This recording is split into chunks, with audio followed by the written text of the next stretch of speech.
সন্তু দাস। আমি প্রত্যেক দিনের অল্প অল্প কিছু সামান্য জমিয়ে আজকে আমি তার হাতে ঠাকুরের পুজোর কারণে সেটা জমিয়েছি এবং ঈশ্বরের কাছে প্রার্থনা করছি ওর মানে খুব তাড়াতাড়ি যেন সুস্থ হয়ে ওঠে। সকালবেলায় গিয়ে দক্ষিণেশ্বরে পুজো দিয়েছি ঋত্বিকার জন্য আমরা।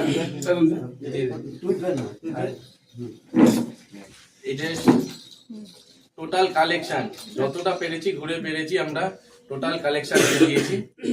হ্যাঁ, সারা জায়গায় প্রতিটা লোকের দুয়ারে দিয়েছি, কেউ দিয়েছে কেউ দেয়নি, কেউ ডেকে দিয়েছে। এটা ঋত্বিকার চিকিৎসার কারণে দিয়ে দিলাম।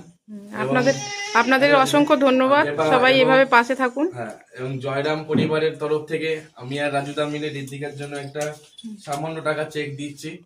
হ্যাঁ, এই ঋত্বিকার হাতে। ঋত্বিকার ঈশ্বরের কাছে প্রার্থনা করি যাতে সুস্থ হয়ে যায়, আর কিচ্ছু না। ধন্যবাদ সবাইকে।